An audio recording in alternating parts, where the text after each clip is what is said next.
IELTS 14, Tests 1 to 4. Published by Cambridge University Press and Uckells 2019. This recording is copyright. Test 1. You will hear a number of different recordings and you will have to answer questions on what you hear. There will be time for you to read the instructions and questions, and you will have a chance to check your work. All the recordings will be played once only. The test is in 4 sections. At the end of the test, you will be given 10 minutes to transfer your answers to an answer sheet. Now turn to Section 1.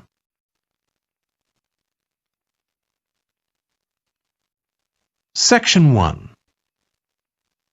You will hear a woman reporting a theft to an officer in a police station. First, you have some time to look at questions 1 to 3.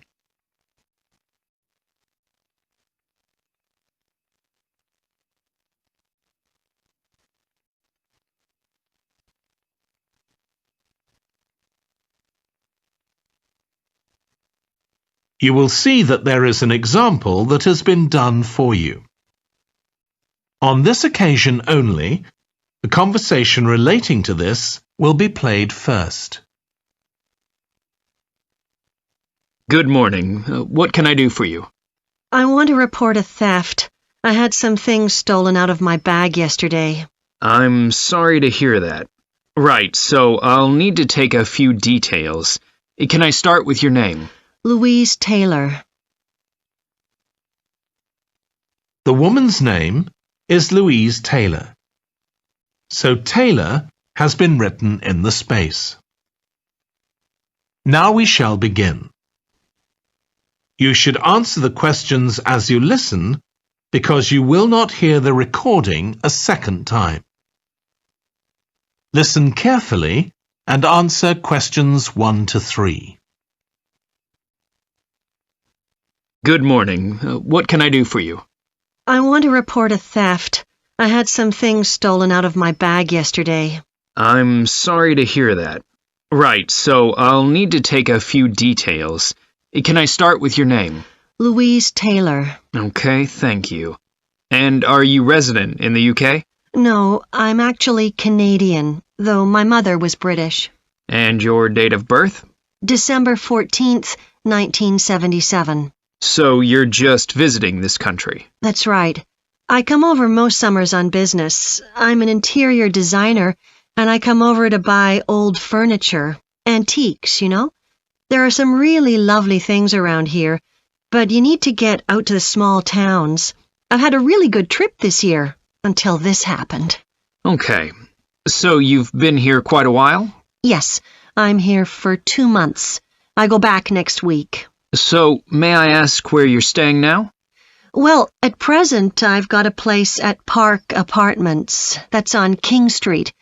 I was staying at the Riverside Apartments on the same street, but the apartment there was only available for 6 weeks, so I had to find another one. Okay. And the apartment number? 15. Right. Before you hear the rest of the conversation, you have some time to look at questions 4 to 10.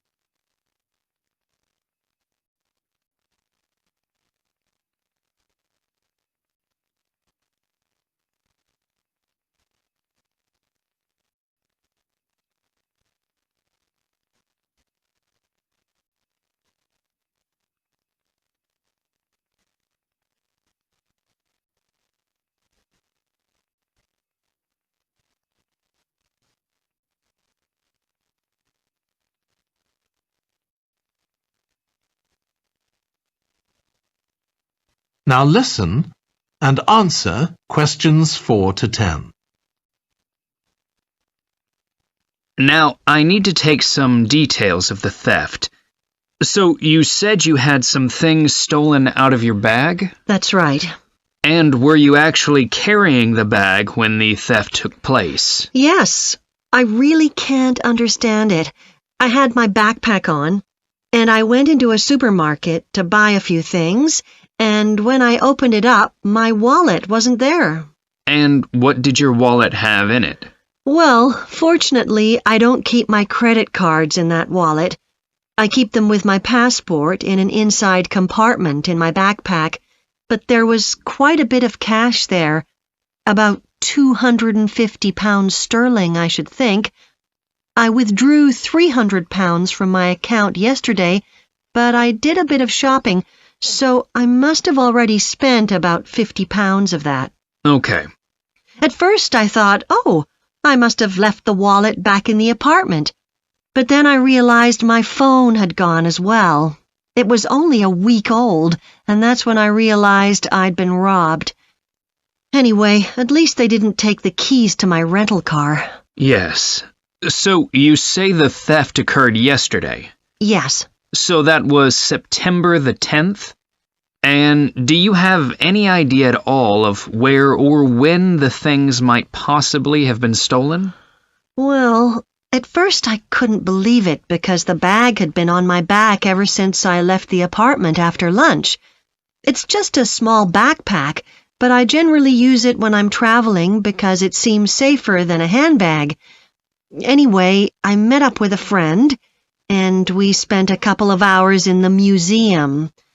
But I do remember that as we were leaving there, at about 4 o'clock, a group of young boys ran up to us, and they were really crowding round us, and they were asking us what time it was.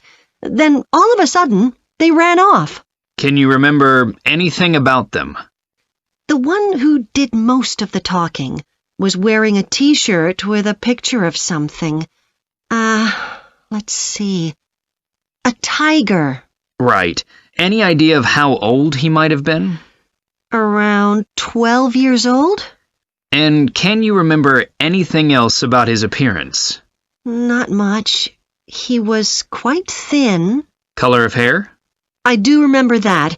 He was blonde. All the others were dark-haired. And any details of the others? Not really. They came and went so quickly. Right.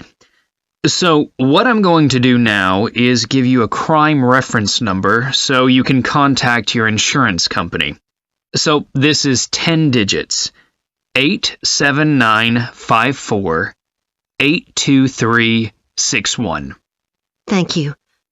So, should I contact you? That is the end of section 1. You now have half a minute to check your answers.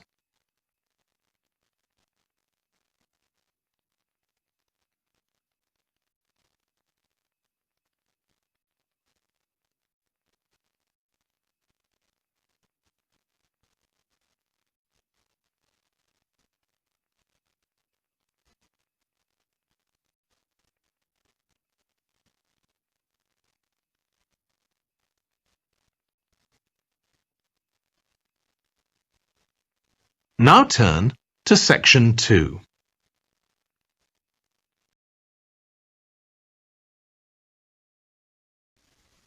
Section 2. You will hear a manager giving a welcome talk to a group of apprentices who are starting their training at the company. First, you have some time to look at questions 11 to 14.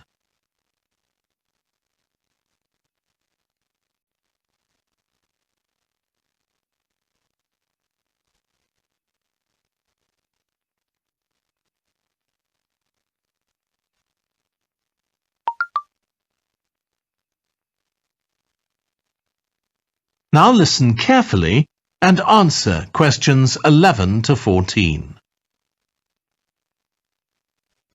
Good morning, everyone. My name's Janet Parker, and I'm the Human Resources Manager. We're very happy to welcome you to your new apprenticeship. I hope that the next 6 months will be a positive and enjoyable experience for you. I'd like to start with some general advice about being an apprentice.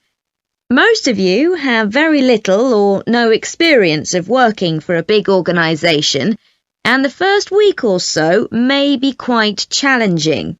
There will be a lot of new information to take in, but don't worry too much about trying to remember everything. The important thing is to check with someone if you're not sure what to do. You'll find your supervisor is very approachable and won't mind explaining things or helping you out. You're here to learn, so make the most of that opportunity. You'll be spending time in different departments during your first week, so make an effort to talk to as many people as possible about their work. You'll make some new friends and find out lots of useful information. As well as having a supervisor, you'll each be assigned a mentor. This person will be someone who's recently completed an apprenticeship, and you'll meet with them on a weekly basis. Their role is to provide help and support throughout your apprenticeship. Of course, this doesn't mean they'll actually do any of your work for you. Instead, they'll be asking you about what goals you've achieved so far, as well as helping you to identify any areas for improvement.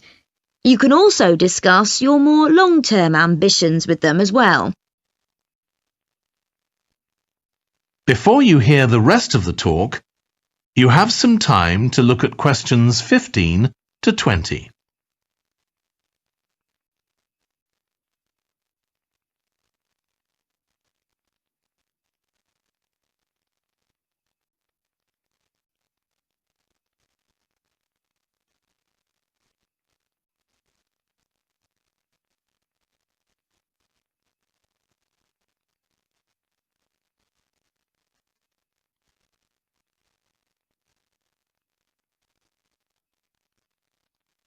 Now listen and answer questions 15 to 20.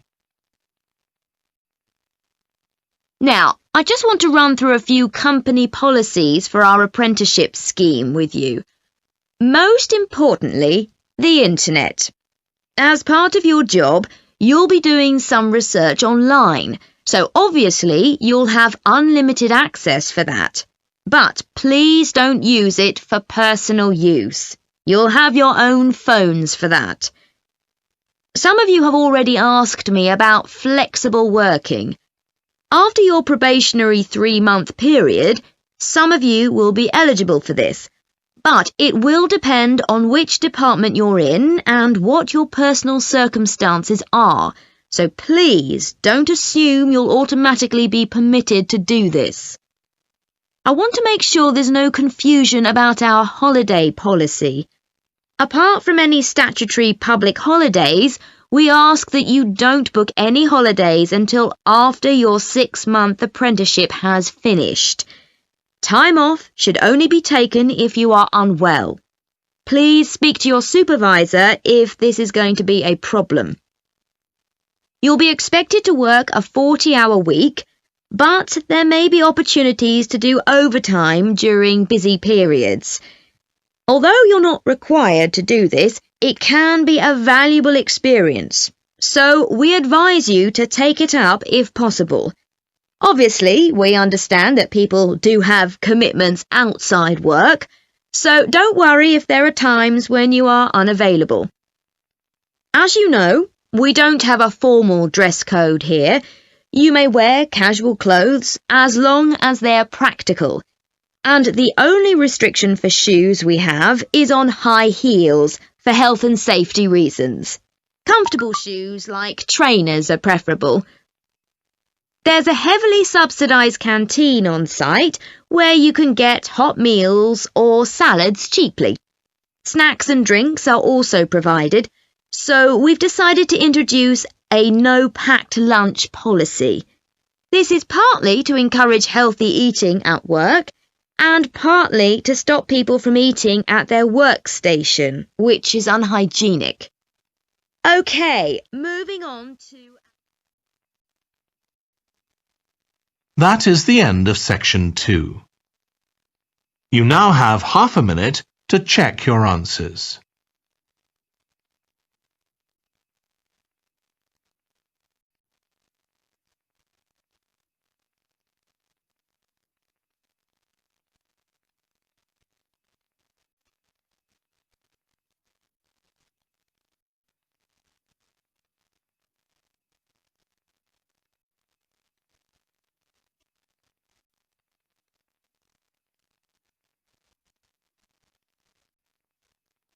Now turn to Section 3.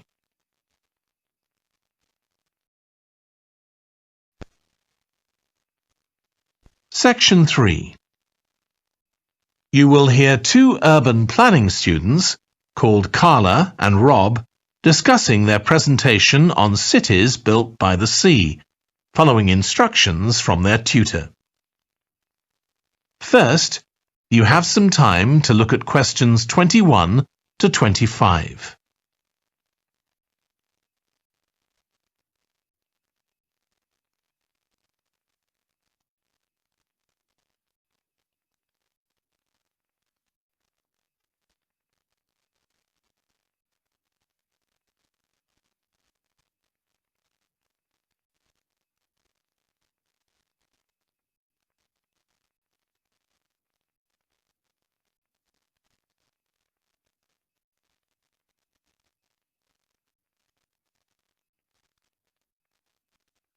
Now listen carefully and answer questions 21 to 25.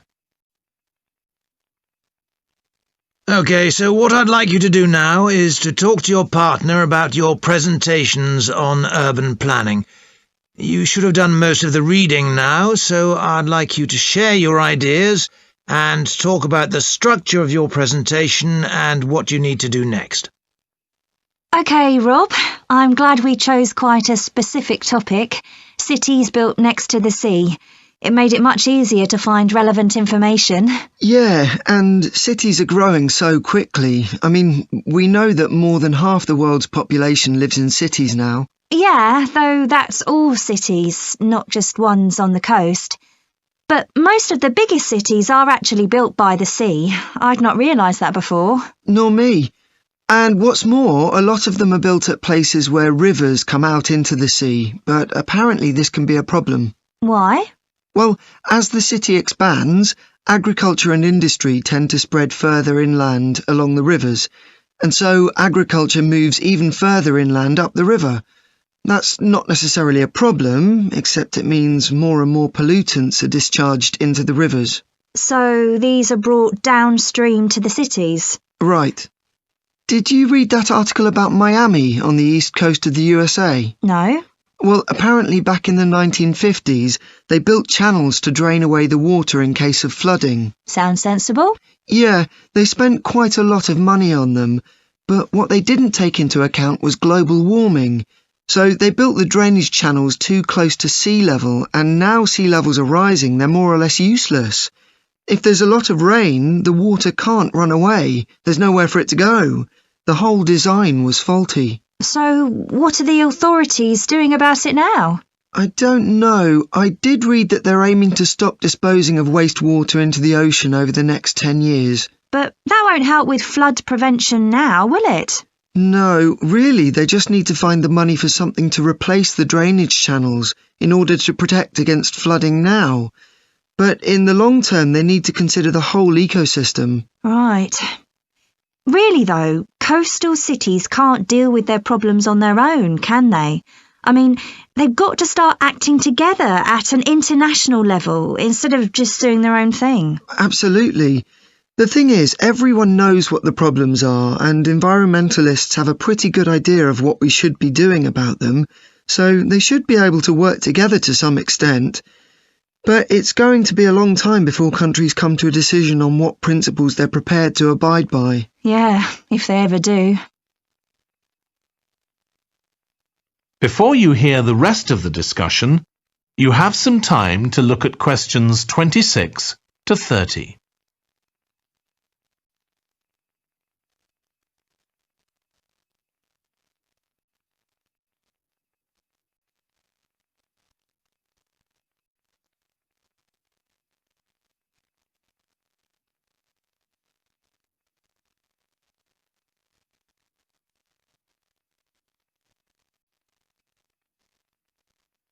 Now listen and answer questions 26 to 30.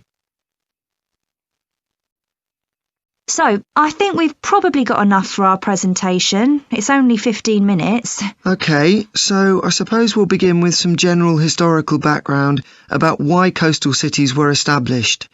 but we don't want to spend too long on that. The other students will already know a bit about it.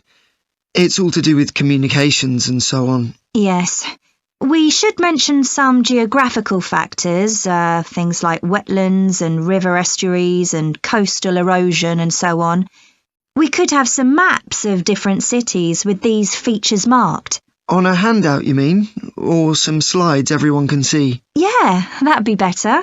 It'd be good to go into past mistakes in a bit more detail. Did you read that case study of the problems there were in New Orleans with flooding a few years ago? Yes, we could use that as the basis for that part of the talk. I don't think the other students will have read it, but they'll remember hearing about the flooding at the time. OK. So that's probably enough background. So then we'll go on to talk about what action's been taken to deal with the problems of coastal cities. OK. What else do we need to talk about? Maybe something on future risks, looking more at the long term if populations continue to grow? Yeah, we'll need to do a bit of work there. I haven't got much information, have you? No, we'll need to look at some websites. Shouldn't take too long. OK. And I think we should end by talking about international implications. Maybe we could ask people in the audience.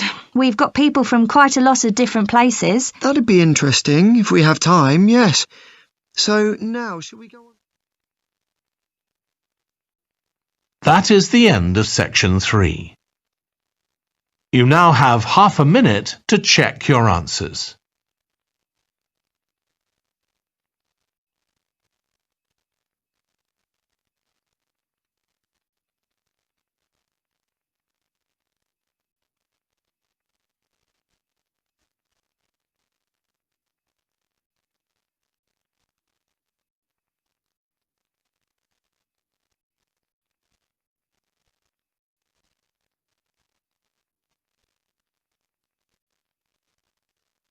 Now turn to section 4.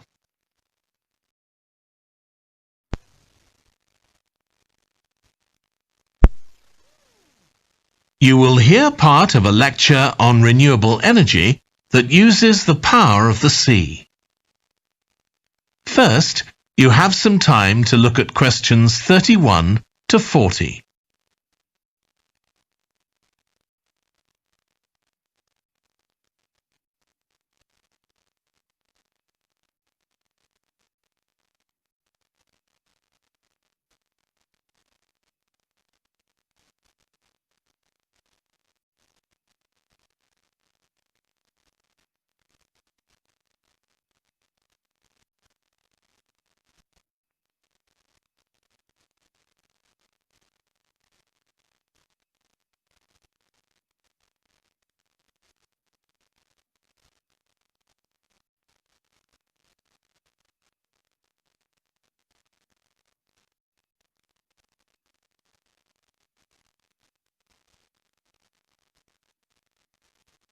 Now listen carefully and answer questions 31 to 40.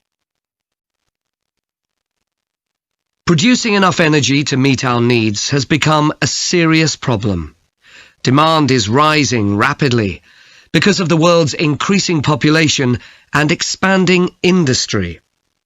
Burning fossil fuels like gas, coal and oil seriously damages the environment, and they'll eventually run out. For a number of years now, scientists have been working out how we can derive energy from renewable sources, such as the sun and wind, without causing pollution. Today, I'll outline marine renewable energy, also called ocean energy, which harnesses the movement of the oceans.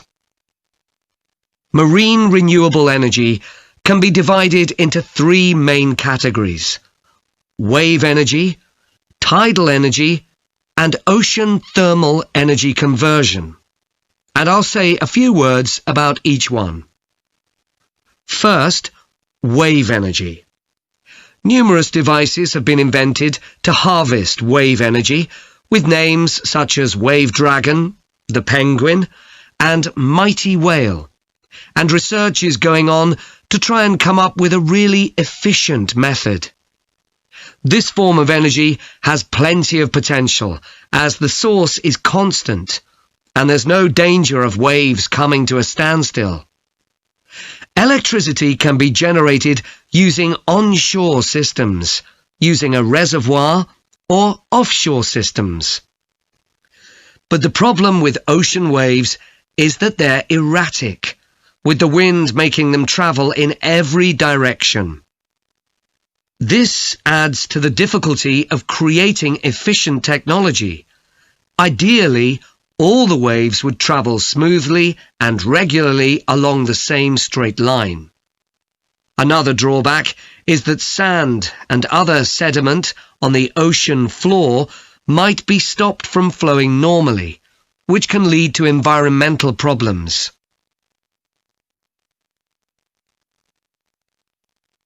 The second category of marine energy that I'll mention is tidal energy. One major advantage of using the tide rather than waves as a source of energy is that it's predictable. We know the exact times of high and low tides for years to come. For tidal energy to be effective, the difference between high and low tides needs to be at least 5 meters. And this occurs naturally in only about 40 places on Earth. But the right conditions can be created by constructing a tidal lagoon, an area of seawater separated from the sea. One current plan is to create a tidal lagoon on the coast of Wales. This will be an area of water within a bay at Swansea, sheltered by a U-shaped breakwater, or dam, built out from the coast. The breakwater will contain 16 hydro turbines, and as the tide rises, water rushes through the breakwater, activating the turbines, which turn a generator to produce electricity. Then, for 3 hours as the tide goes out, the water is held back within the breakwater, increasing the difference in water level until it's several meters higher within the lagoon than in the open sea. Then, in order to release the stored water, gates in the breakwater are opened. It pours powerfully out of the lagoon, driving the turbines in the breakwater in the opposite direction and again generating thousands of megawatts of electricity. As there are 2 high tides a day, this lagoon scheme would generate electricity 4 times a day, every day, for a total of around 14 hours in every 24, and enough electricity for over 150,000 homes. This system has quite a lot in its favour. Unlike solar and wind energy, it doesn't depend on the weather. The turbines are operated without the need for fuel, so it doesn't create any greenhouse gas emissions, and very little maintenance is needed. It's estimated that electricity generated in this way will be relatively cheap, and that manufacturing the components would create more than 2,000 jobs, a big boost to the local economy. On the other hand, there are fears that lagoons might harm both fish and birds, for example by disturbing migration patterns and causing a build-up of silt, affecting local ecosystems. There are other forms of tidal energy, but I'll go on to the third category of marine energy, ocean thermal energy conversion. This depends on there being a big difference in temperature between surface water and the water a couple of kilometres below the surface, and this occurs in tropical coastal areas. The idea is to bring cold water up to the surface using a submerged pipe. The concept dates back to 1881, when... That is the end of section 4. You now have half a minute to check your answers.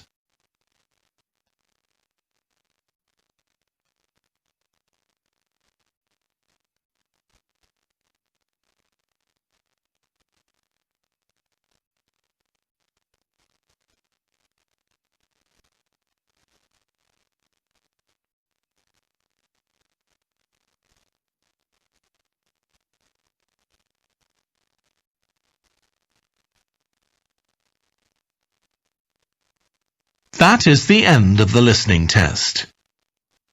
In the IELTS test, you would now have 10 minutes to transfer your answers to the answer sheet.